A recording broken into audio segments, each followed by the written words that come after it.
Welcome to Commercial Real Estate Uncovered. I am Eric Sexton, which is actually God in German, the billion-dollar broker. All right, welcome to another episode of Commercial Real Estate Uncovered. I am here with Gian Starita. I got his name right. I was mispronouncing it, and it's sad because I've known you for a couple of years. But we are going to be talking about investing today, and this is a big topic because a lot of real estate agents don't know how to invest in real estate. So I can't tell you how many conversations I've had with agents who know how to broker deals and find deals, but they keep selling them to other people.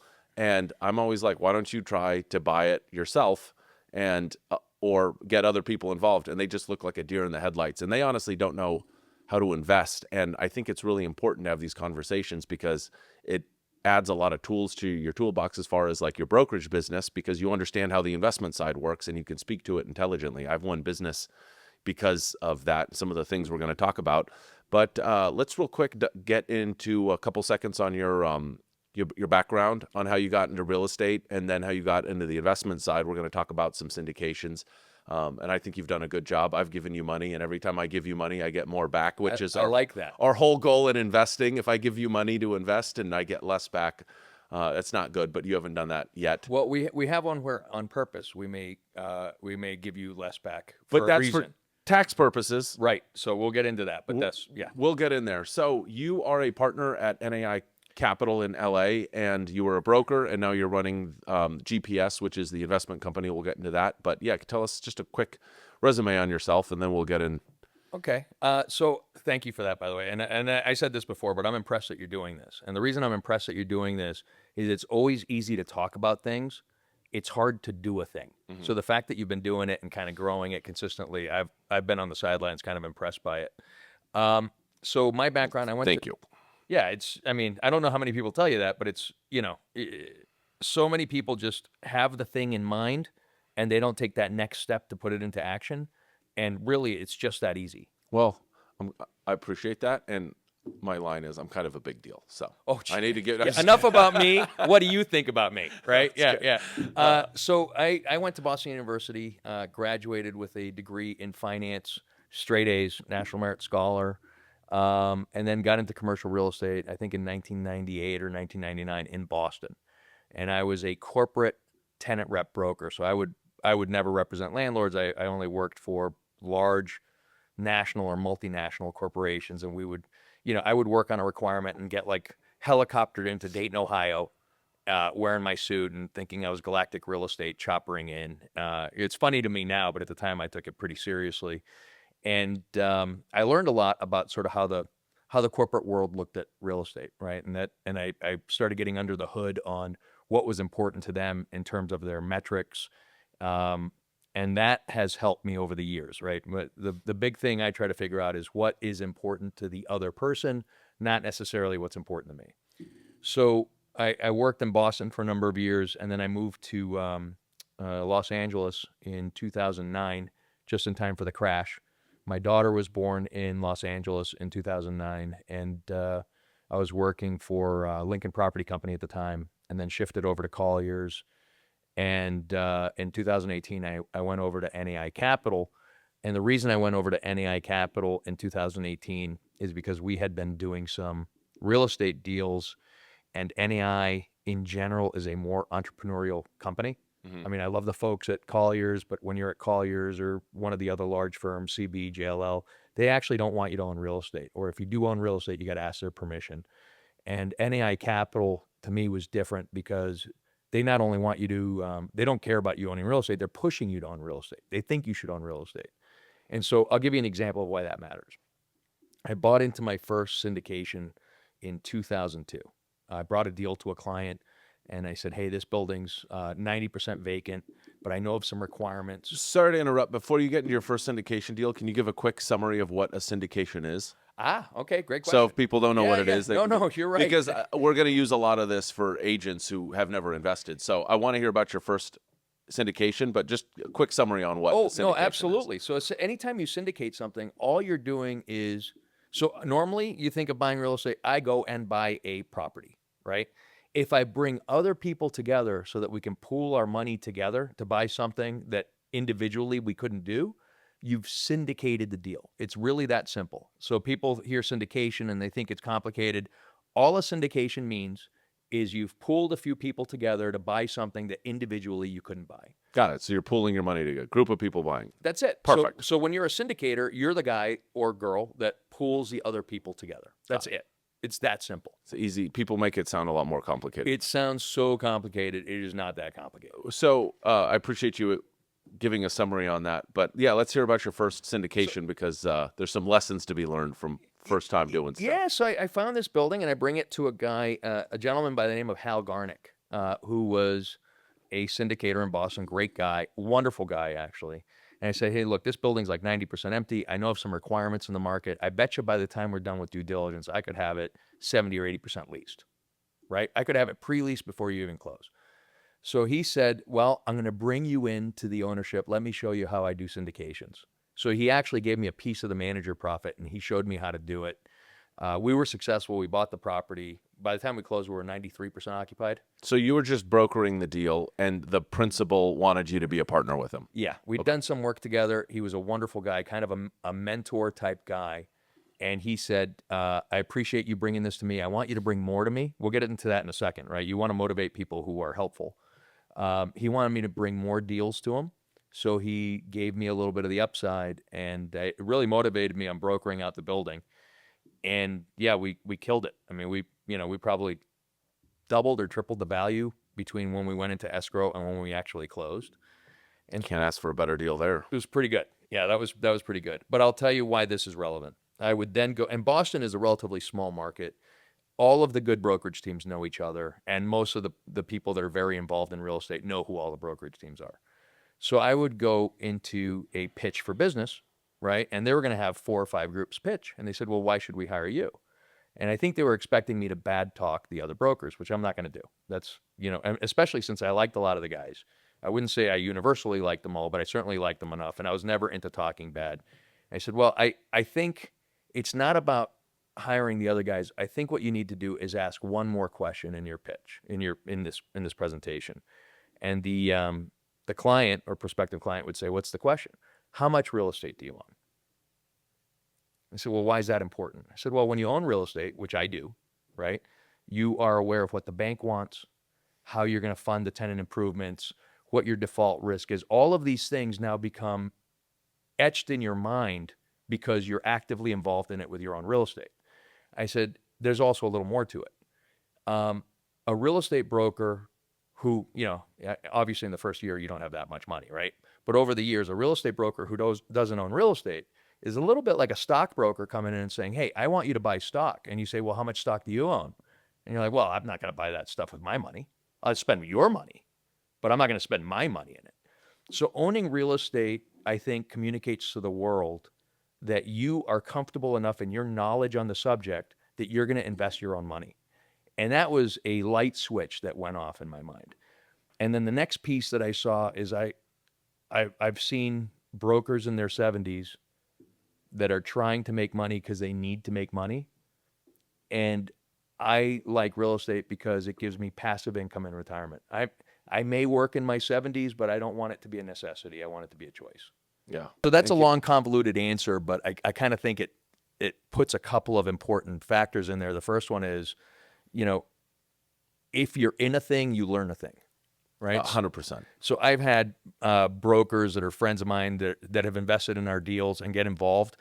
And even though they might have had 15 years of experience, once they owned and were involved in helping get a property to where you need it to be, the value add piece of it, in that 1 year, they said they learned as much as the previous 15 years because now you're in it and it's your money. I like what you said about would you, if you're trying to get your client to buy something and that deal doesn't make, I don't want to say it doesn't make sense, but it might not make sense for you personally buying it, but it really makes you think, like, is this really a good deal? And that there's 2 things you mentioned, longevity. One is having investment for passive income, but also if you sell somebody a building that wasn't really the right fit or you didn't really vet it the way they wanted it to be vetted, they're probably never going to use you again. So that's why it's super important to look through their lens like when you're brokering a deal, it's super important to like look through the lens of the buyer or seller, whoever you're representing, to make sure that it's the right deal for them. Because I've got one client, I sold him 5 buildings last year, but I also told him to walk away from deals. Well, I didn't tell him that. I just told him like when we're having a really good conversation about the property, like, hey, I would be concerned about this, and the other thing is like, yeah, I don't think it's the right deal. Yeah, I probably could have still gotten him to buy it, but I want a repeat client. So No, it's important to do that kind of stuff. You got to. Over the years, I've always told people I would not buy that building. Yeah. Right. And I've talked people out of doing deal as a broker. Right. Now I'm an owner, developer, syndicator, whatever the word is. But as a broker, I've told people not to do transactions a lot of times. And it's like crazy talk, right? I mean, why are you talking your way out of a commission? And even if you don't do another deal with that person, you have to look yourself in the mirror. 100%.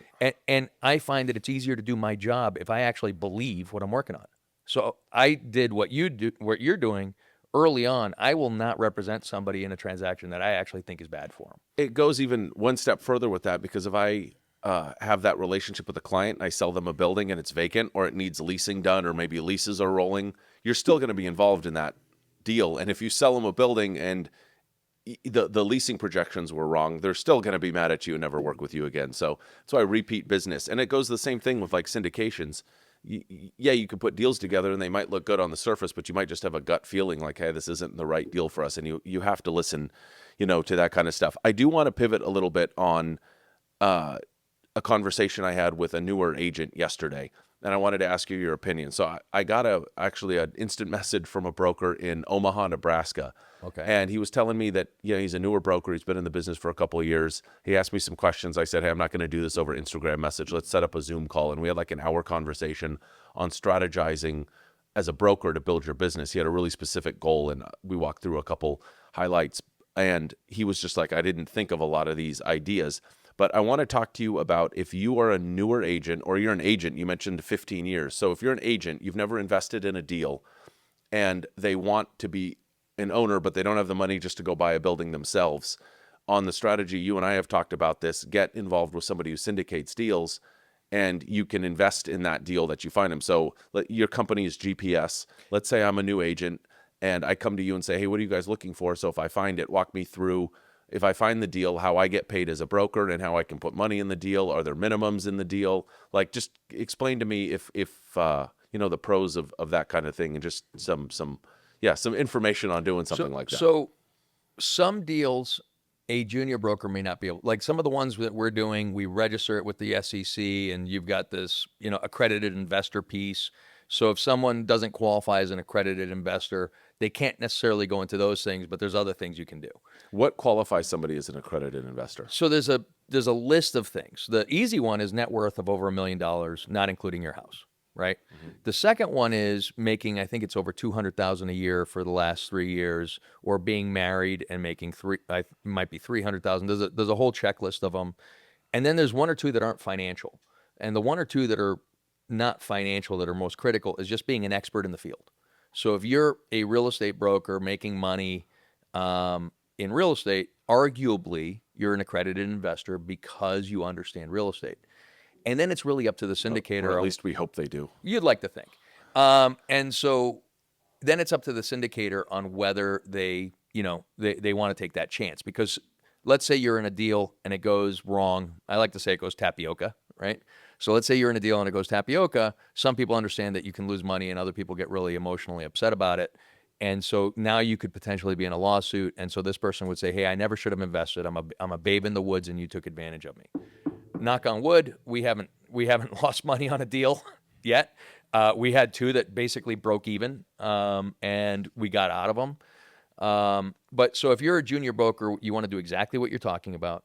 And you should be trying to work either at a firm or more specifically on a team that not only likes to do brokerage deals, but also likes to buy deals together, right? It builds camaraderie. Yeah. So if you're somewhere where none of the people in your office are buying deals together and there's no opportunity there, expand your network a little bit, talk to brokers at other shops. Our deals, we use the GPS name because NAI is a commercial real estate brokerage, right? Most of our investors up until now have been commercial real estate brokers at other firms. So if I use the NAI name, I'm not going to have my buddies over at CB or Colliers happy putting money into a deal that's got the NAI name, right? You got to be a little bit discreet about it. And also it tries to separate it out from that. Yeah, it's a different business. I mean, It's a different business. But we have other brokers in there. And so a broker will bring me a deal and they'll say, hey, I think we should buy this. And so I'm going to break that into two piles. The first guy that says, hey, I think we should buy this is the guy that's had a listing for 2 years and is just desperate to sell it. Okay. The other person's going to say, hey, I think we should buy this because it's undervalued. This is what you do to create value. This is, and backs that up and says, I'm going to take it from, say, worth $100 to $200. Here's the concrete steps and here's the data supporting it. So I'm probably not going to buy the first deal, but I will buy the second deal. And when I buy the second deal, what I say is, okay, you're going to keep all your brokerage commissions. If you're at NAI Capital, our NAI, the company will get their fee, but your fee can get rolled into the deal as sweat equity, right? So we have the ability to do that. Additionally, if you're the right fit for the brokerage, you'll keep the brokerage. And then on the tail end, we'll give them a piece of the manager profit, just like Hal Garnick did for me back in 2002. Mm-hmm. So what does that mean? So we bought a few buildings here in Las Vegas, and we bought them from Eric Larkin's group, mm-hmm. and they were medical office buildings, right? So he got the acquisition brokerage fee, no problem. When it came time for the leasing, now that he's an owner, he's like, we're not the right guys for the leasing. So we hired other brokers, not at NAI. We hired whoever the best broker was to do the leasing because that increased our value, right? So once you have that owner hat on, you can be a little more pragmatic about, do I want the fee or do I want to hire the right person so I'm making money on it? And so we get people to evolve and think a little bit differently. So yeah, if it's an industrial building and you're an industrial broker and it's in your market and you want the listing, heck yeah, right? But if you're an industrial broker and it's not really in your market and it's a medical office building, we're going to be a better fit if you say, hey, you know what? I'm not the right broker, but let me bring in the right broker. Well, that as a broker, you should be doing anyways. If you have the chance to get a brokerage assignment, whether it's lease or sale, and you're not excited about it or you're not the right fit about it, I always preach this. Get a referral fee on it. Get that the broker who is qualified for it. I mean, that happens to me fairly often. People ask me if I want to list a property, and I'm like, well, I don't do retail, so work with this person, and I'll still get a referral fee from it. But that speaks volumes Eric Larkin's a great broker, but that speaks volumes also for, ownership groups that they're going outside of their brokerage to do what's best for the asset, because that's what you need to be doing for the investment. And yeah, leasing fees are great, but at the end of the day, if you've got money in that deal, the goal is to get it rented out, get cash flow, or sell it and make your money there. But yeah, that is absolutely, people get too caught up with the nickels and dimes versus the end goal. I'll give you a further example. So one of the properties we bought here in Las Vegas was 2410 Fire Mesa. Mm-hmm. We called it GPS Fire Mesa. So every one of our deals is GPS this or GPS that, right? So we've got 62 investors, and I would say 58 of them were commercial real estate brokers. Think about the think tank, right? We get into a call with the investors about, hey, this is what's going on. This is what we're trying to do. That knowledge that's coming in from the brokers who now own the property helps us make a very successful project. So part of our secret stew is that it's actually brokers investing their money. And now, I mean, that was such a good deal for us that we had to bring in a hard money lender before we got normal financing. And the hard money lender, I think his fee was like $100,000. He put $250,000 of his own money in. So when you've got hard money lenders investing in your deal, I think you're doing pretty good. That's one of the things. So I'm involved in some of your deals, and I'm also part of other syndication deals. And I'm always surprised at the reaction of some of these syndication groups when I ask as the broker, I bring them a deal and I say, hey, I like this project. Can I put some money into it? And they're always like, oh, we never get asked that. And it seems to be like, a lot of brokers don't do it. I don't know if they are afraid to ask or if it's just outside of their risk tolerance, or I'm just really surprised how many brokers don't own real estate. As a broker for 20 years, almost every time I liked the deal, I wanted to invest. And a lot of times the syndicator would say, they just didn't want me in the deal. So sometimes a syndicator is saying no because they really can't do it, which I can't think. I'm a deal structure junkie. I can't think of why you couldn't do it. But sometimes they just don't. They want to keep the brokerage separate. They don't want you in the deal. I think it's our secret sauce. Like our power is that these are brokers in the deal. So we hear everything, right? And, this leads to the next thing. People say, well, do your clients think there's a conflict? And most of the stuff we're buying is really not conflicting with what we do as a brokerage. But no matter what, it would be a conflict because we've got brokers from every shop in our deal. So no matter what, they're in our deal. Well, I like the thing that you mentioned about the think tank you have. I mean, how powerful that group is, because if that building's not leasing, or if there's somebody drives by and it's not being managed properly, like that brokerage community in that town is going to know everything about who's involved in that deal, and their input is super valuable. It's amazing. I'll tell you one thing too. I've noticed there's a group that I've done. I've probably sold them $100 million worth of real estate over the last 3 or 4 years. And I'm literally... Is that a humble brag? Are you doing one of these? No. Okay. I'm good at my job, so I find deals for people. No, you should be bragging a little bit about this stuff.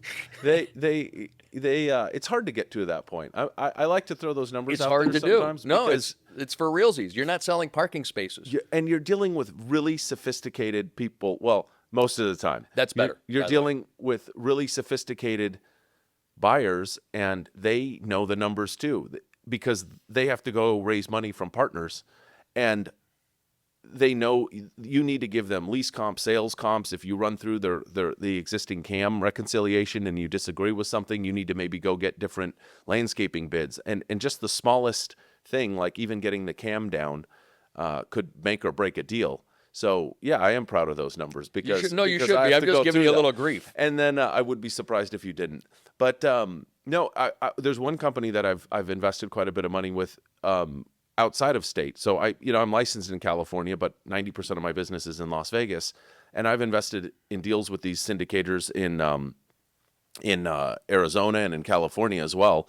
And they've worked out for me because I was able to work with them on the brokerage side here in Las Vegas. I saw they operated when they bought a deal, how they managed it, how they pushed rents. And when I saw that they're going to take that platform in another state, I was on their investor list. So when they sent emails out, I was like, yeah, I like that deal. Let me put money into it. And, same thing. They've never sent me a check that was less than I invested, which is obviously our goal here. So I've invested with the syndicator on multiple deals, and I've discovered too that they get me a lot more involved with their capital partners. So the capital partners will call me out of the blue and ask, hey, we heard you're brokering this deal. Well, obviously my name's on the package, but also they said you're putting money into it. And I'm like, yeah, I do want to invest in it because of these reasons. Yeah. I think the 3 to 5 year turnaround period, as maybe some current leases expire and we can push the rents up and maybe do some minor improvements to improve curb appeal.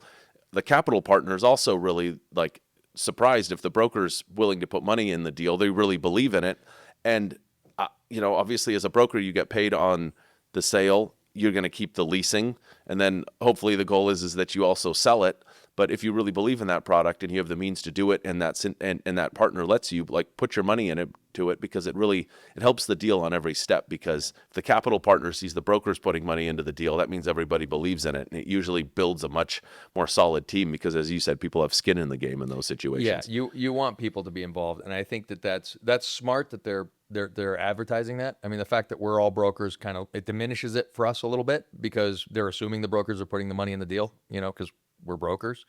But I think there is a huge amount of strength in having your broker invested in your deal.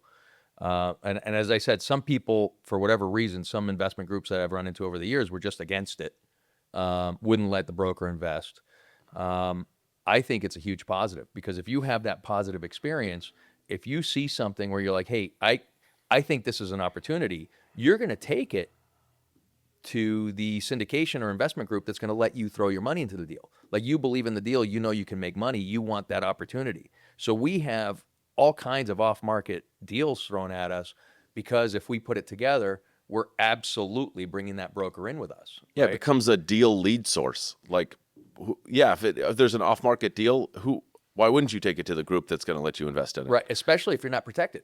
So now it's like, okay, not only can I invest in the deal and I believe in it, but I wasn't protected as a broker. These guys are going to protect me as a broker just on general principle because we are brokers. And that's a really valid point. And that's when you're shopping any off-market deals. I mean, when I find an off-market deal, I will typically take them to people that I know that won't go around me. And you'd be surprised, that doesn't happen often, but if there's groups working in a market and they're new to a market and a broker shows them a deal, I've seen ownership groups go around that broker, which is a really messed up thing to do, but it also will burn the bridge. Like, it's a small community, brokerage community small, and if the whole brokerage community finds out that these people, these groups are going around brokers to find deals, they'll be very quickly, they'll find out that they're not getting any more deals, because why would you bring a deal to somebody who'll go around you? We had a situation yesterday on one of the buildings that we own here in Vegas, and one brokerage group, we didn't think it was our building and it was our broker, right? And we didn't think that this user group was a fit for the building, right? But they're coming into town, and for 2 weeks, our broker was preparing a tour of the market. Coincidentally, they started at our building because that's where our office is.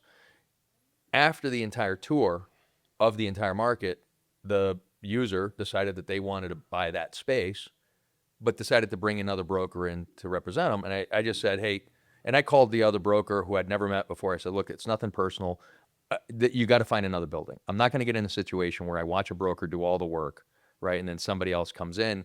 My lifeblood is the brokers. I can't burn a broker, right? So and I made the call to that broker because I said, look, I don't want to offend you. I don't want to make an enemy here. You just have to understand, if it happened to you, I would have protected you too, right? So we protect brokers like you read about. You have to. I will be fair. Most groups that buy in Las Vegas, I do say most, if you bring them a deal, they will not go around you, because they understand that going around a broker, reputation is everything in this business, because there's a lot of deals that are presented that you aren't protected as a broker. You don't have, a confidentiality agreement or a fee agreement or any of that stuff signed. So trust really is a big deal. I've got a couple deals working with new groups that I've, just some like iOS sites that are that outside storage, and most of my investor pool don't deal with that. So there's like a new group I'm dealing with. Just based on a couple conversations, I realized these guys were good. And it's funny, we have a $25 million LOI out off market deal, because I knew they were looking for something like that, and I found it. I haven't asked about the syndication on that deal yet. Maybe I'll do one brokerage deal with them first, and then I'll look at that. Yeah, see how they operate. Yeah, well, that's why I think it's important. I mentioned this one group. They're out of San Diego. I've invested in multiple deals with them. I just like the way they operate. And even though I'm not a broker in some of their deals because it's out of state or I didn't bring them the deal, I still invest in them because I like how they operate. And like I said, the goal is always to give them a check and get a bigger check back on whatever time period that is. But transitioning from what I just mentioned, the giving a check and getting a smaller check back, sometimes an investment strategy isn't just about that. There's other things you can do to I guess, keep more of your money versus just investing it. And those are things, there's things you can do investing that are tax related, things like cost segregation, that sort of thing. And before we got started on this podcast, you mentioned a deal that we might be doing, and it's going to be strategic based on maybe not getting a bigger check back right away. Could you kind of walk us through some of your strategies? Or Yeah, good transition, because you talked about iOS, right? So our biggest hits from an IRR perspective, right? And I'm going to do a little plug, right? We started with our first GPS deal in December of 2020, right? So I went through and I said, okay, of the deals that we started that have either closed or will close by December of this year, that are in contract to close, what's our IRR? And so our IRR was a little under 32% at the deal level. The investors got a little less because we get a piece of that, but each one's different. So I'm just going by the actual deals that we bought. And the ones that were significantly higher, that includes 2 deals that were at a 0, by the way, right? So that was, or a 3%, something small. Our by far biggest hits were land deals, right? And in particular, North LA County land deals. Do you mean tax hit, or we didn't? The IRR, the return. Okay. And this is going to segue into it. So we've gotten the biggest returns on industrial outdoor storage deals in North LA County, right? So we're just doing great at those. So we found one which we've got an escrow, and we're already doing the permitting and entitlement work, and we want to close by December of this year. And so the general idea, talking to an investor, because we're looking for a specific group of investors that pays a lot of taxes in California and is unhappy about it. So plan A, which is what we've done 3 times in a row, plan A is buy it, you put $100 in, we turn that $100 into $400 because we go through the entitlement, the leasing, right? We've done that. couple times. Plan B, the second plan, and I'll get into this in a minute. Every deal you go into should have multiple exit strategies. You can't just have one exit strategy. Plan B is we've already got appraisals to say, hey, once it's entitled and leased, what's it worth? And that number's $400. So you put $100 in, and either we turn that 100 into 300 or 400, which is our primary goal, or after 2 years we donate it. You get a $400 tax write-off, which in California, that $400 write-off is worth $150 to $200. So you put $100 in, you may donate it to a church or whatever nonprofit, qualified nonprofit, and you've lost the money with us. But on your taxes, you're saving $150 to $200 with that $400 write-off.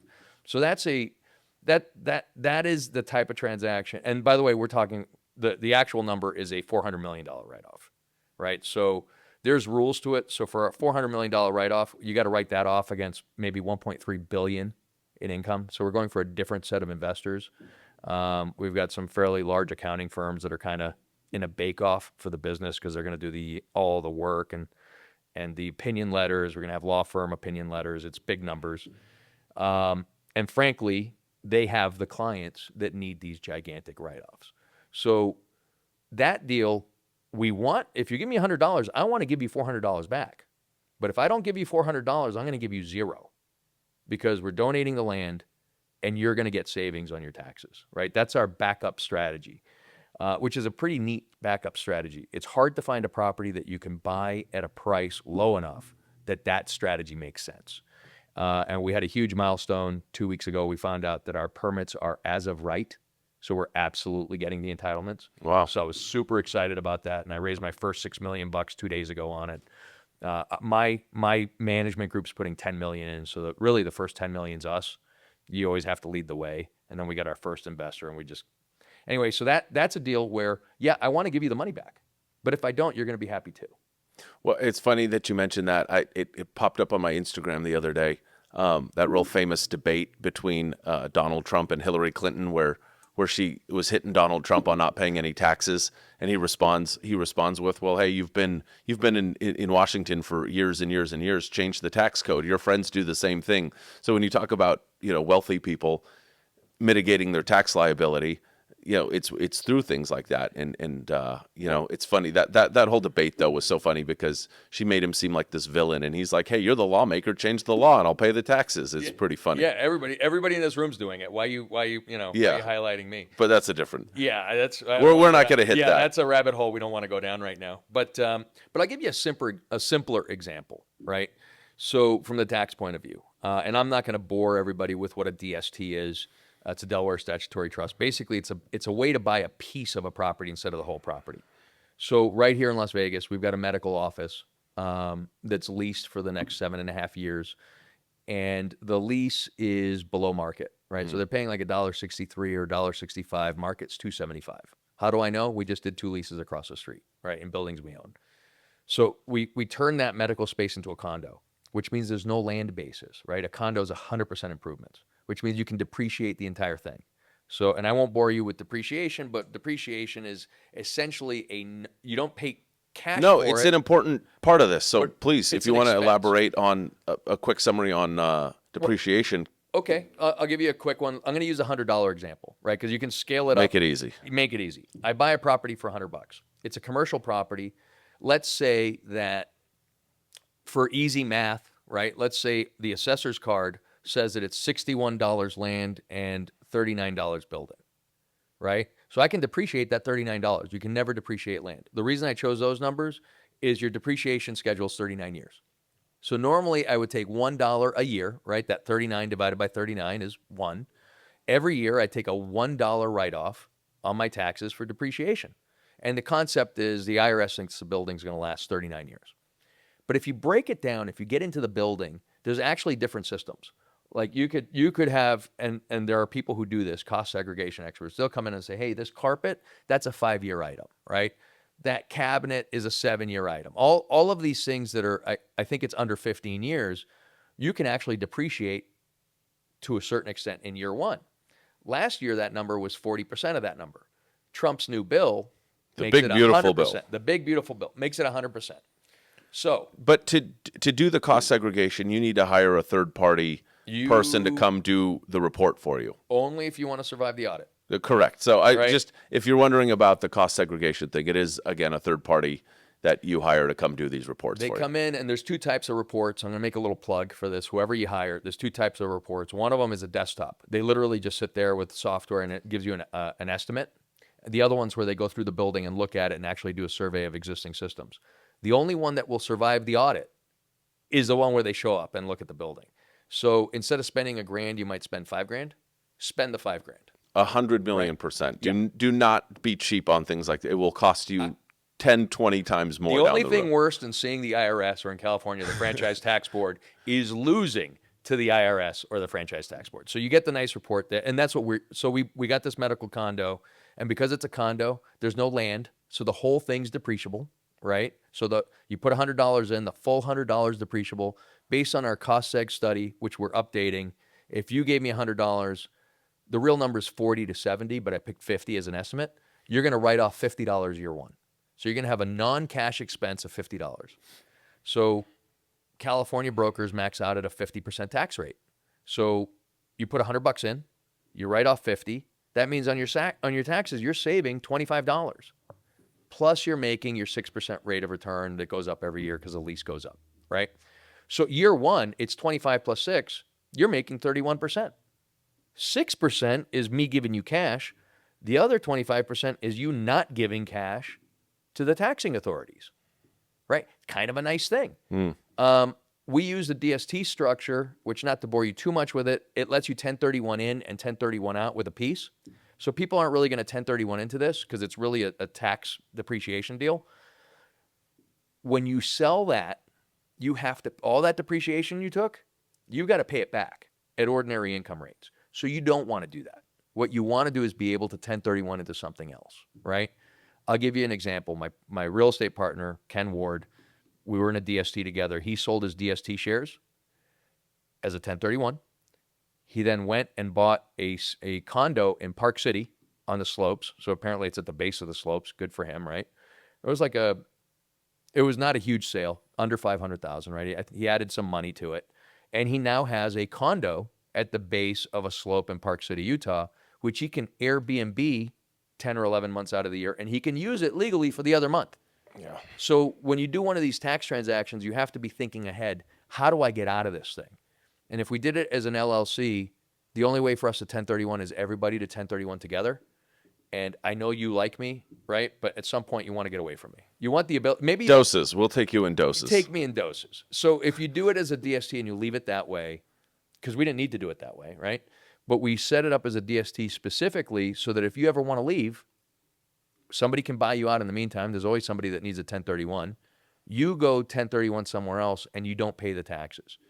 Now, you think, well, geez, you've created a tax liability forever. Now, the truth is we all have what I like to call an inheritance event, which means we die, right?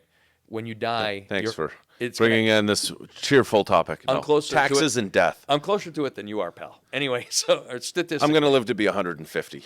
I'm doing the Elon Musk plan. When you die and you or have an inheritance event, what happens is there's a step up in basis. Yep. So your heirs will actually... You'll never pay that depreciation recapture back, or you'll never pay that capital gains. So we call it swap till you drop. You keep doing 1031 exchanges. You know, whenever you get rid of a property, you do another one, you carry that potential tax liability all the way forward until it goes into your estate, and then it's never paid. So again, back to your Trump and Hillary conversation, the tax laws are there for a reason, and we're benefiting from the tax laws that people made for themselves. Well, the tax laws too, this is my disclaimer. I know we're talking here in general terms, but I always say talk to your tax lawyer or accountant or this. But like, I have a client, this even takes it one step further, and I'm not even going to pretend to understand everything he did, but he has a wildly successful company, and he has bought real estate for tax purposes. And I was on the phone with him one time, and I told him I was in Northern California, and he told me, oh, you should come buy my new vineyard. And I was like, what? And he's like, yeah, I bought a vineyard and a ranch next to each other. So I was like, okay, I have to hear about this. It was about an hour drive. I went there. He's giving me a tour of the vineyard he bought, and he was pretty much telling me that those businesses lose money And there's certain kind of agricultural loans you can get, and taxes are structured different, and the property taxes are different. So I realized a lot of people too, they get excited about maybe a different business, but it's the tax code that's there. You might as well use it to your benefit, because you're either paying it to the government, or you can go buy a vineyard and a partial ranch. And after he got done explaining to me what he did, it financially made absolute sense. And he got to tell all his friends who were bragging about their wine cellar that he has a vineyard. But it's beyond me when people hit a certain income and they have multiple sources of income, and maybe they own multiple businesses, so like this guy, for example, had the manufacturing, which turned into real estate portfolio, which also had rental income, and it just gets to the snowball effect where he's making a significant amount of money. They're just thinking of things to mitigate their tax risk versus just giving the IRS the check. When you're really strategic about your taxes, I mean, that's another thing you saw people, just even about cars, they go buy an electric car, like these Cybertrucks. I think they hit two categories. One, they were EV. You got the $7,500 credit, plus because they were over like the 6,000 pounds, you got a different depreciation.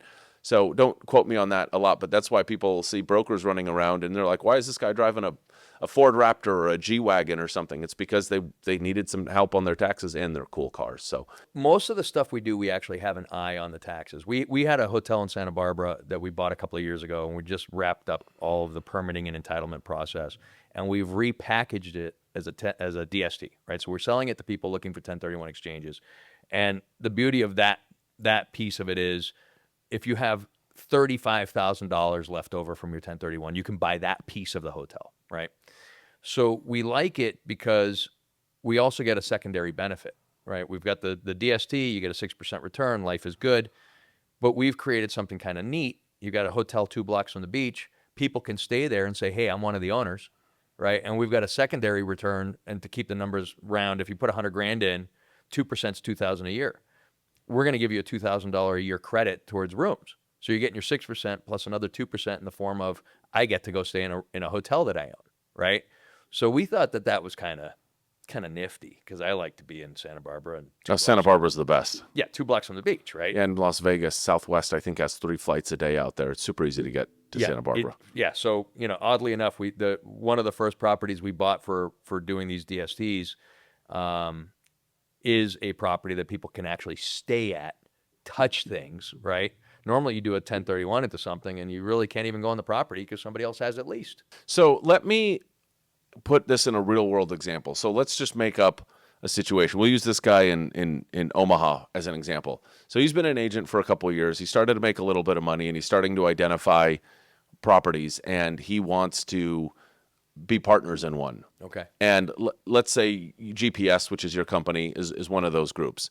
What would be the first step for somebody like him to approach a company like yours, and he shares his goals with you and what you guys are looking for? What's kind of the first step from an agent going from just being a broker, getting their commission, and then they move on to broker, partner, syndicator, all that fun dance? When I'm talking to my investors, I want to get 6 to 8% in cash flow to them, and or an increase in value, right? So, and you can have something that doesn't cash flow at all, but the value piece is higher, or you can have something that doesn't go up in value, but the cash flow is good, right? So it's a fuel air mixture, right? Like how much cash flow now versus value increase, and then safety, right? Like if there's only one tenant in town for that building and they leave and you got no other tenants, then we're out. So we turn real world example. There was a couple of office buildings where Walmart has their headquarters. Yeah.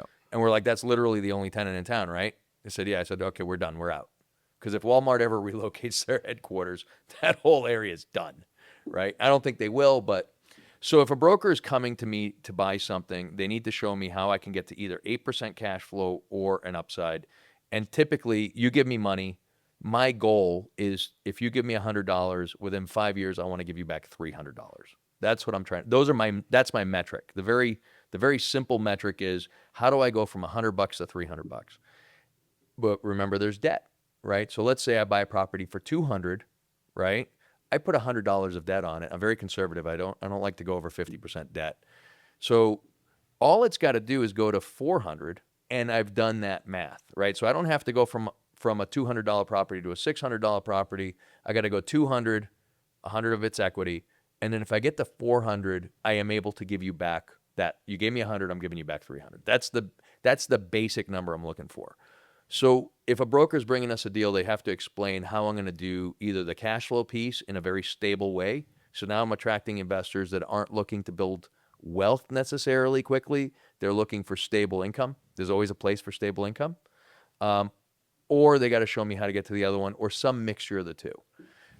If you can't make those two hurdles, you probably shouldn't buy the property. So the agent, before really coming to you, they should look at value add or consistent cash flow at a good cap rate And explain it. to them. Right. Well, that's actually that's a good broker tip.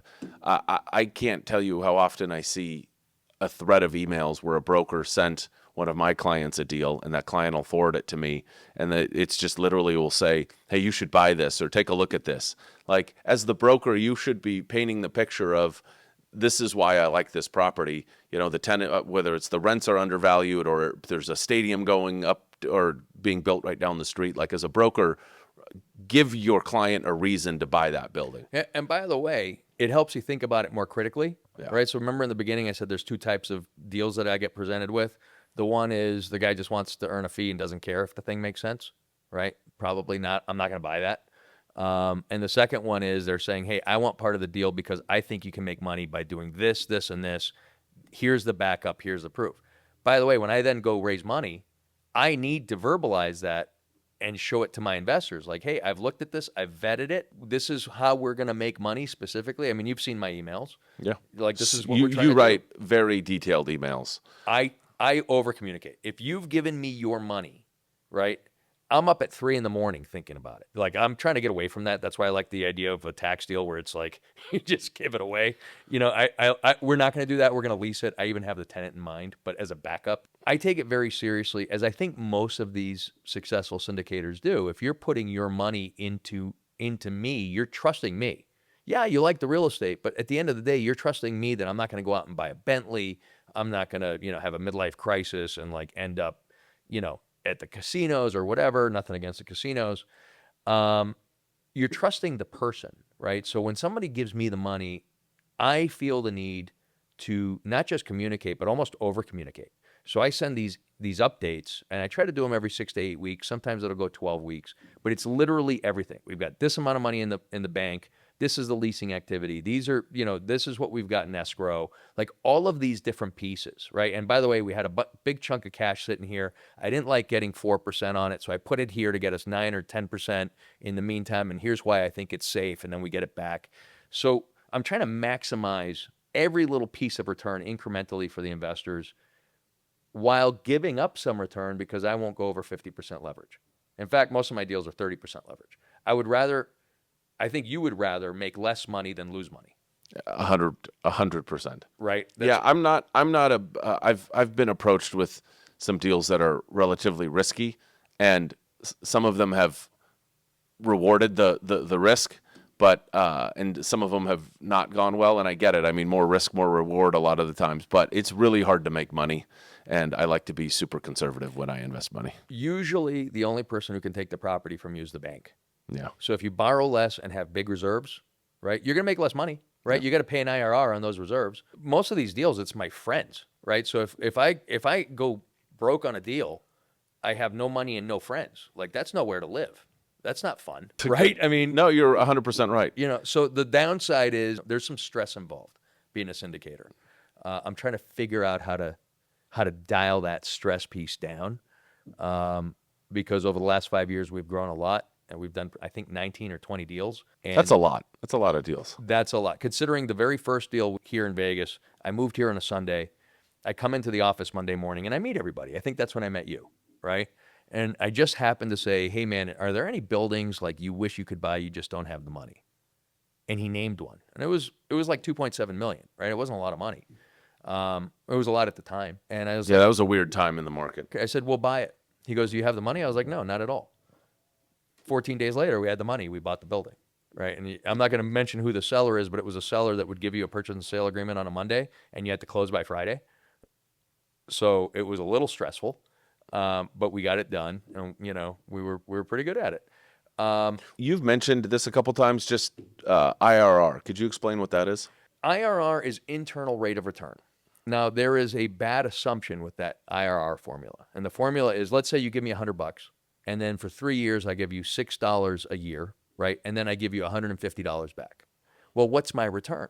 You could look at the total return, but really what an IRR tells you is what it's making sort of compounding over time. The downside of the IRR formula is when I was giving you that $8 a year, it assumes you reinvest it at the same IRR, right? So that's just to be a math geek, right? My degree's in finance. I'm just going to tell you every formula there is has a problem. The problem with the IRR is it assumes your cash flows in get reinvested at the same rate, which is never going to happen. But it's as good as anything else. So if you put money in, you get some cash flows, and then you get your money back out at the end.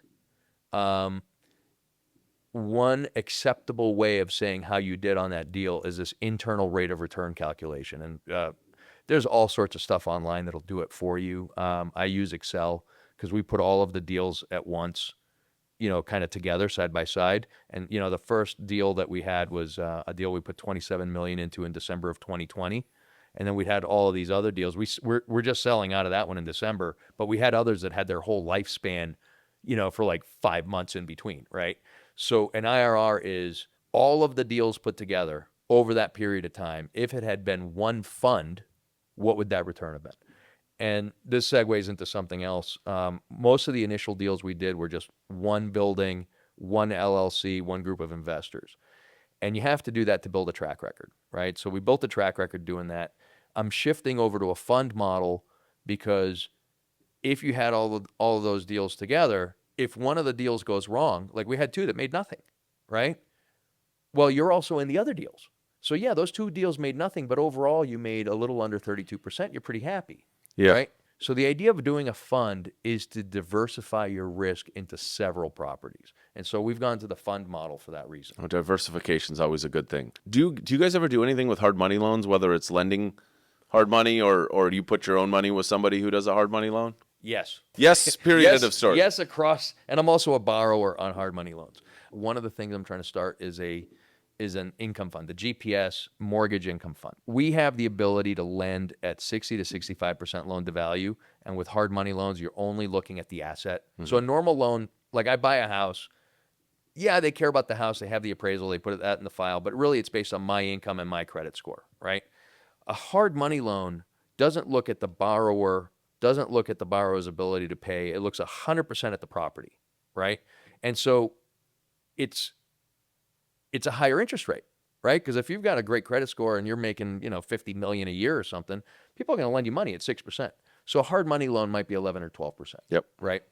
And so because we have so many brokers, both at NAI Capital, NAI Legacy, all of the other brokerage firms that we're friendly with, right? We can get an appraisal on a property, but also talk to the broker in that market and say, what's the real story, right? So we want to set up an income fund that you give me $100, I'm going to give you that same $100 back at the end. But in the meantime, I'm going to pay you 9% a year, right? And we do that based on loans. As interest rates go down, that number might go down, but it's consistently, even when interest rates were 4% at the bank, you were still getting 7.5%. So it's great. The hard money loans are interesting because I've had to reach out, like I was brokering, just a broker on a deal, and the funding was taking longer, and the seller wasn't going to give the buyer more time. So I connected him with a hard money lender, and they worked out a deal. And yeah, he had to pay 12% for a couple months, but it saved him the deal, and he was already. So they closed with the hard money. They ran it with that for a couple months, and then the permanent financing came in. We did it repeatedly. I mean, yeah, by the way, you're paying a couple of points in, and sometimes a couple of points out. And what's also funny, there's people who do these hard money loans, and like they do the same thing. They syndicate hard money loans. Like they'll literally call up 5 or 6 friends or people they know and say, hey, I need X amount of dollars for this deal. This is what we're charging. This is the points. We're going to have a first deed of trust. So if they don't pay us back, we'll get the building. And, those are good 3 to 6 month investments because you put your money in and you're getting, anywhere from 9 to 12% on your money. I mean, it's a short term, but it's and it's fairly secure too, because you've got the first deed of trust in a lot of the cases. So I do a lot of those. Actually, I have a self-directed retirement account. Not to geek out too much, but let's do it. Geek out. We'll put on our glasses and just get right after it. Yeah, I brought mine too. Okay, here comes the geek squad. All right, now let's talk self-directed retirement accounts. All right, I'll get the whiteboard and the math teacher. No, I'm just kidding. I learn a lot from other people. when Mitt Romney ran for president, he published his tax returns. I read them, right? So he was at Bain Capital. They were making a lot of money. They weren't paying a lot in taxes. So they had these self-directed retirement accounts where they could literally invest in almost anything, right? As opposed to, like, let's say you go to like a Morgan Stanley or Charles Schwab, they'll say you have a self-directed retirement account, meaning you can pick one of these 12 things. Yeah. I can buy anything. And mine actually has checkbook control, which I would not suggest for other people, meaning I write the checks and I track it. If you go to like a Madison or an Equity Trust or some of these other companies, they'll hold the money for you and they'll write the checks.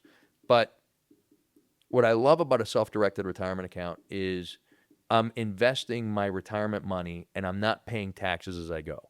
Depending on what kind it is, I might pay taxes when I'm 59 and a half and I pull the money out, or if it's in a Roth, I'm never paying taxes on it. So I would do a lot of hard money loans in my self-directed retirement account. And then I would syndicate them. I would bring other people in. So that the property we bought in December of 2020, which is a large industrial land deal out in North LA, the seller repeatedly almost lost the property to tax liens. So we raised the money to keep him from losing the property in tax liens, and I knew the property, obviously, to keep him alive long enough so we could actually buy the property, right? And now we're selling it for $82.5 million, so it was a pretty good deal, right? But in the meantime, we were charging 12%, and a couple of points in and a couple of points out, and it was only like a $700,000 or $800,000 loan, which doesn't I know that sounds big, but against a $27 million sale price, it's not that big, right? So we had a great loan to value. We understood the property, and it was a property we're trying to buy anyway. You know, we weren't going to let the guy.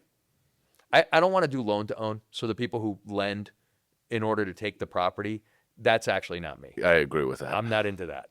And not against anybody who does that. That's just not my gig, right? I like a win-win scenario whenever I can find it. But I think hard money loans are great. I'm trying to set up a fund to do it. We've got a fund that has almost no real expenses. It's like a 50 BIP, meaning a half a percentage point assets under management fee. So if you get 9.5% in the money that's lent out, the managers are only taking 0.5%, so 9% is going to the investors. And I've got everything set up. It's just I haven't had time to really do it.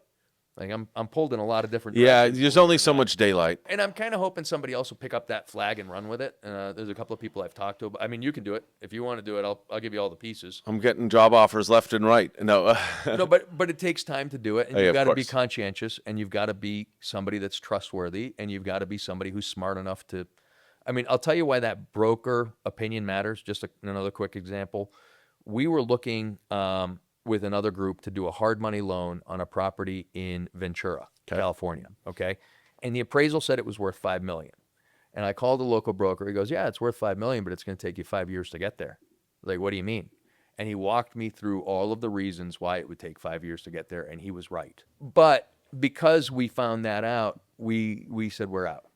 Right. And because if I take a property back, which I don't want to do, and then it takes 5 years to get the money back to the investors, that's 5 years of carrying the property. It's 5 years of all sorts of expenses. Right. By the time you're done, you've lost money. And if you're doing a hard money loan, you should not lose money. No, you should not lose money, especially if you're doing hard money loans. Quote unquote safe investment. Right. I mean, if you want safe, well, I don't know. You're going to lose it. Put it in cash in your bank, but that's going to lose money too. Yeah, well, it loses value. Yeah. If you leave cash in the bank, lose it's like value. That's a it's like better one. throwing it in a vat of acid, right? Just watching it dissolve slowly. So I wanted to pivot a little bit. Obviously, we're not in the hot market we were the last couple of years. Like, it's been a very interesting ride the last 4 or 5 years. COVID was interesting. Coming out of COVID, the election. So we're headed towards 2026. We're almost in October. Yep. They just lowered interest rates a little bit. I think it was last week or this week. And what I'm seeing on the brokerage side is if you're doing corporate deals, so let's say, as you mentioned, you were a tenant rep broker, I'm noticing larger companies aren't wanting to commit to like 5-10-year leases. They're a little more conservative, maybe saying, hey, let's kick the can down the road, do 1 or 2 year leases. What I want to ask you is where we're at right now in the real estate cycle. What do you see happening, and where do you think we're headed in the next? I'm going to answer your question in a second, but let me ask you this. And Sexton, you're a brilliant guy. You're running a company. You've lived through the last 10 years, right? 2015 to now. Based on what you saw in the last 10 years, are you making any plans that you're stuck to for the next 10 years? Is there anything about the last 5 years that tells you want to commit to any battle plan for the next 5 years? Yeah, it's changed the way people are approaching it. I mean, I understand. I mean, obviously, as a broker, it's great when they do 5-year deals, and you can see if you're brokering pre-COVID, like you see deals right now. Like I just saw a 5-year deal where they gave them 6 months of free rent. I mean, it was a larger space, and the building had been empty. So for cases like that, but yeah, when you're operating a business, no, you've got a lot of variables. You're going taxes, tariffs, employment laws are changing. I mean, God forbid we get another scenario like COVID happen. So yeah, I understand why they're doing it. So I'm going to break it down to geography and product type, right? So that's, and really the biggest example for what you were just talking about would be an office lease. I think industrial is different. Industrial is different for a lot of reasons. It generally, the business types are more stable. And unlike an office space, which is very specific to the tenant, a 10,000-foot warehouse, by and large, is a 10,000-foot warehouse. So if you sign a 10-year deal on a 10,000-foot warehouse, you can always find someone else at a price. You might lose a little on a sublease. You can always find someone else to come in. You're not going to take 100% loss, right? As a tenant, you could take 100% loss on an office space. It's possible, right? I actually think deals are. I think they're going to pick up steam because you can only stop and be afraid for so long. And I'm going to separate out the two markets. I'm going to separate out Los Angeles from Las Vegas. Okay. Right. So I moved here in 2021 because I saw Las Vegas as maybe not in any one particular year, but over the 20-year span was the fastest growing city in the country. It was. And I think it still is. And I started out in Boston. And I was an industrial broker in Boston for a while, right? And I noticed that all the industrial tenants were leaving. They were going to New Jersey and Pennsylvania. Why were they going there? Well, from Boston, I can go south to New York, right? If I go west, it's trees. If I go east, it's water. And if I go north, it's more trees, right?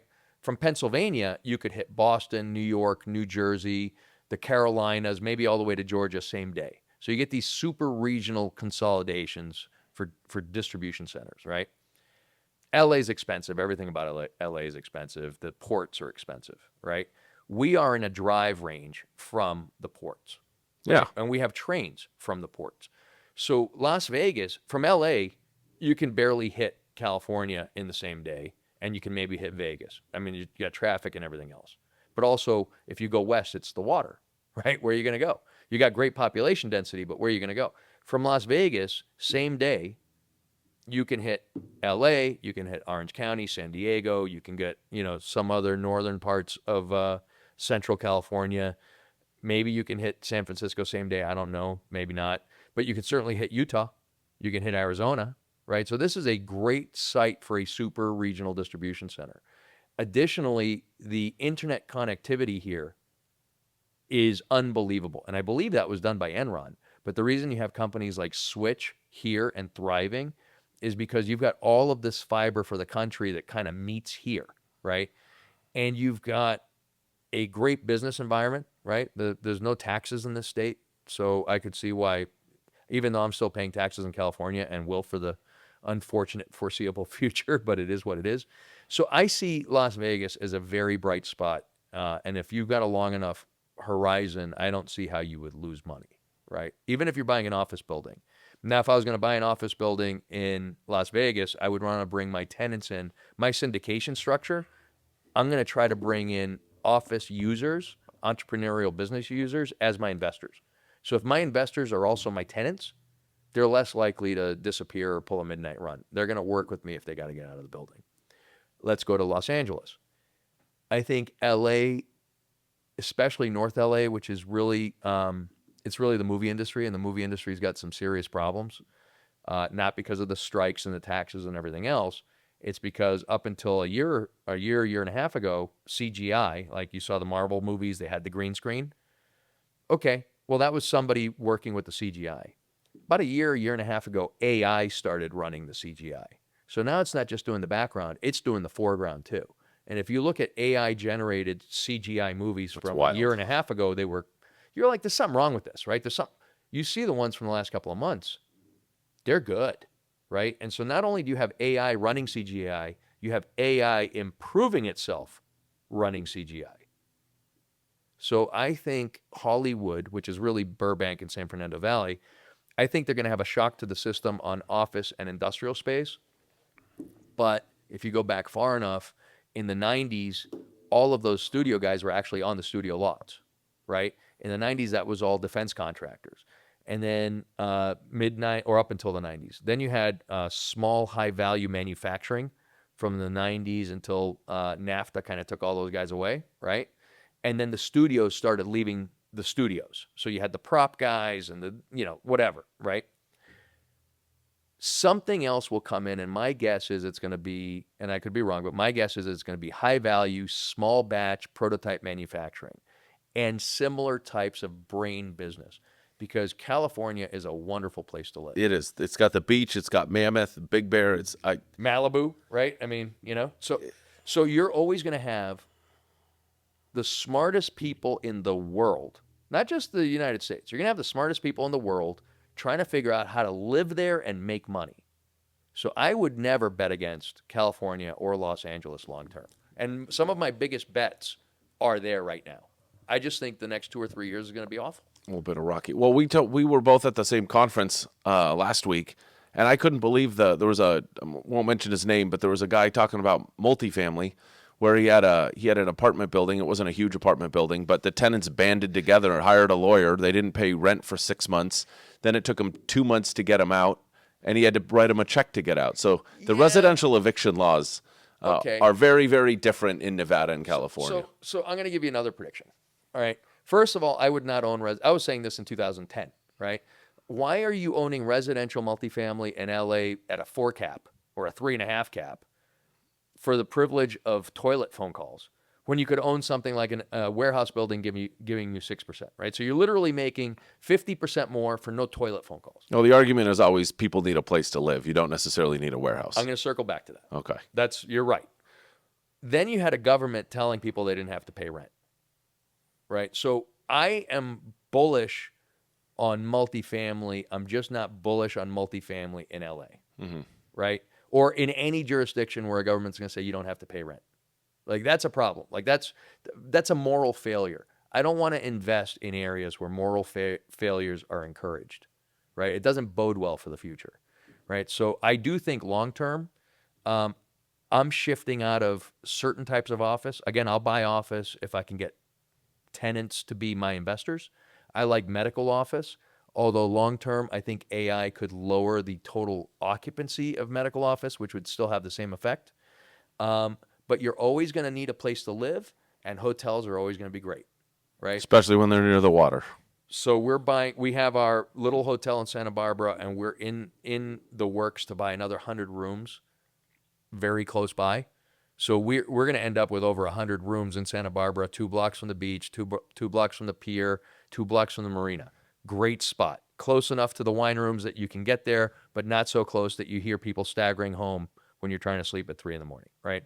So my 20-year plan is to own certain types of hotels. Like I'm not sure I want to be in the middle of nowhere, but 2 blocks from the beach is compelling. Location. It's I keep hearing that. I've been in real estate for 22 years. It turns out that that's a thing. It's this new rule I just made up. Yeah, it's pretty good. If you invest in real estate, make sure you pick the right location. So I would say Las Vegas, the recovery is going to be quicker than LA. I would never bet against LA.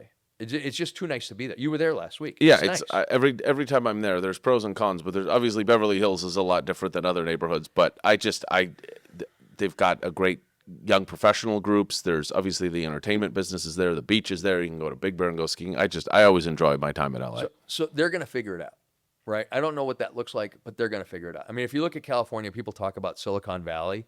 Okay, that's a certain type of entrepreneur. That's a software entrepreneur. Every other entrepreneur is really in LA, and I would say mostly in the San Fernando Valley, right? So it's, Orange County is great, but Orange County is a lot of real estate guys. Right, real estate guys. There are a lot of real estate guys. There's only so much, right? I mean, you can't all be real estate guys, right? And the odd insurance guy, like you can't, and bankers, you can't all be that. And they're all in Newport Beach. It's a nice spot. It is a great spot, but I can't go They because have like an outfit they wear too. it's a uniform. They all they're all in Irvine and Newport Beach. Yeah. I spend a fair amount of time out there, and every time I'm down there, I go to dinner with friends or something like that. And you bump into people and I'm just like, unless you're buying a building from me, I don't need to talk to you. I mean, there's just areas that, I mean, there's a reason I moved here to Las Vegas. All kidding aside, I can be quickly in LA, but we're investing here. You've seen us invest here. Yeah. We like it here. Long term, this is a great spot to be. I like living in Las Vegas too. There's a lot of really, I mean, we've got great outdoors here. I mean, I'm going dirt bike riding on a dry salt lake bed tomorrow. Wait, on Saturday. It's not Friday. Mentally, it's Friday. Just bring it into the universe. It will be. Yeah, that's right. Maybe I will go tomorrow. So you are bullish on, you like LA, you like Las Vegas. This is always a question I like to ask. Are you involved in any other kind of investing, or do you primarily stick with real estate? This is it, man. This is it. Like I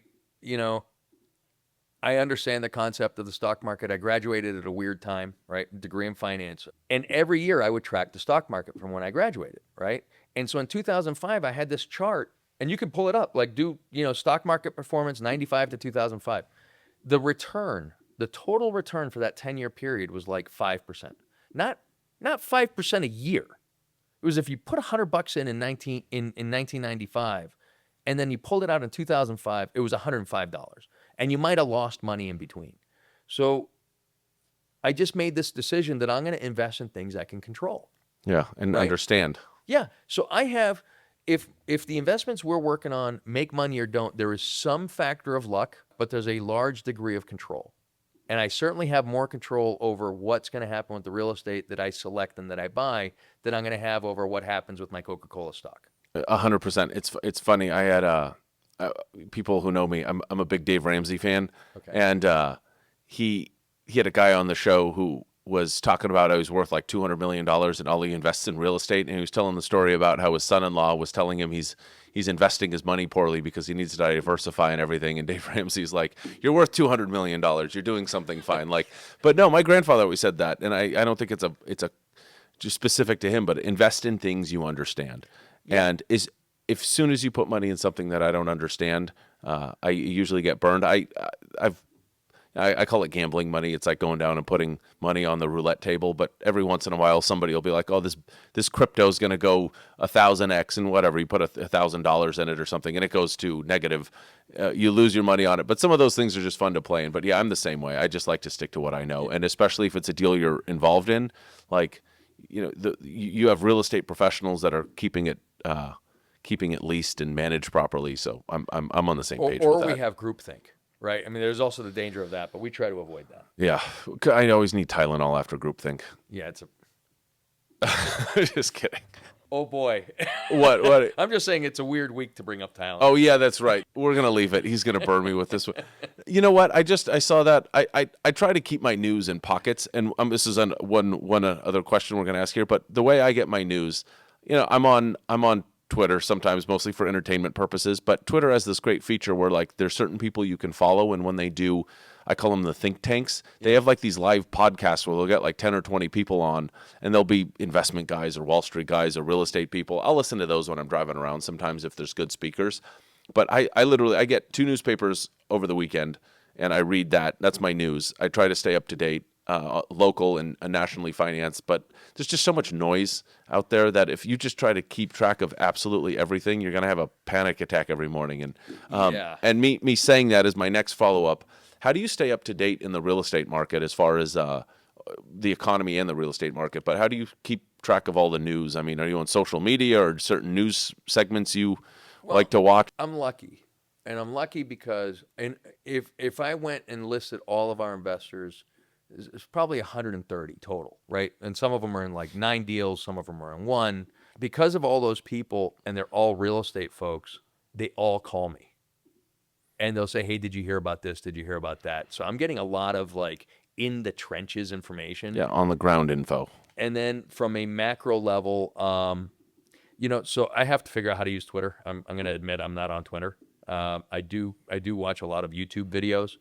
And I try to pick sources from the entire spectrum because I don't think you can rely on one. Not at all. Right. So you get enough of smorgasbord, you'll see, okay, well, here's the element that's actually common to what all these guys are saying. And then I've got a degree in finance, and I've just naturally had this affinity for, like, economies are logical. They actually make sense if you take a step back and you can see these trends and what's happening, right? And I've been through, 4 down cycles. So when you put all that together, and then I just have this sort of natural divining rod that says, hey, we're here, but this is, I think we're at this part of the downslope, right? And so you want to be buying like near the bottom somewhere, maybe not perfectly. You make your money on the buy. Right. So, like we have a couple of industrial land deals in North LA County, and it's slow right now, for sure. Nothing's going on. But we've got 3 years of reserves. And people are like, are you panicked? I'm like, not even a little bit, because I know over the next 2 or 3 years, these are the things that are likely to happen, right? And it's going to coalesce and gel. I'm not freaking out. But I get my information from talking to folks on the ground. Yeah. And that's a great source of information. News is great, but I mean, people who just have Fox News or CNN or whatever, even your local late night news, I mean, it's just so panicky. Everything's just has to be dramatic, and you're just like, take a step back. That's why I really like the Twitter platform for the those kind of, well, the think tank stuff they have. I mean, we've had a great conversation here, and there's segments of this that are I think really important for people in the real estate business to hear, because it's investment things that they might not have known exist, or maybe a strategy they haven't thought of. But I just like when real people get on a platform and have a conversation, and it's like doing a podcast, or if a group of brokers go to conversation, or just go to coffee and have a conversation. I mean, that's why some of like the SIOR lunches, and it's just brokers. My favorite part of the SIOR lunches, which they have once a month, is literally the last 15 minutes where they give the brokers the microphone to tell what's going on in their particular market. So the Society of Industrial and Office Realtors, so it's only office and industrial brokers. There's usually some sort of presentation, but then they give the microphone for 15 minutes to brokers, and maybe if one broker had a particular deal they did, they'll talk about that for a minute. But that is the most valuable 15 minutes, because that's everybody who's doing the moving and shaking, and they're the middle people between the developers and buyers and tenants and that kind of thing. So yeah, if you're digging up information, just talk to people in the trenches, as you mentioned. You got to talk to people. And I'm going to, by the way, on a last segue, I didn't get into it earlier, when you were talking about the investment thing, one of the things that we've been doing, so I'm also the chief investment officer of NAI Capital, right? And the GPS platform is actually sponsored by NAI Capital, right? So they own a piece of it. And part of what we do is we do these educational calls where we'll have our production value is 0, right? But the information's pretty good, right? But one of the things that we also do is if somebody wants to set up their own syndication, like let's say you have a property and you and 4 or 5 friends want to buy it, they'll call me and I'll say, okay, here's some different ways to think about it. Here's how you do it. Here's a couple of my old operating agreements. Have your attorney tweak them, right? So we're helping people do their own syndications.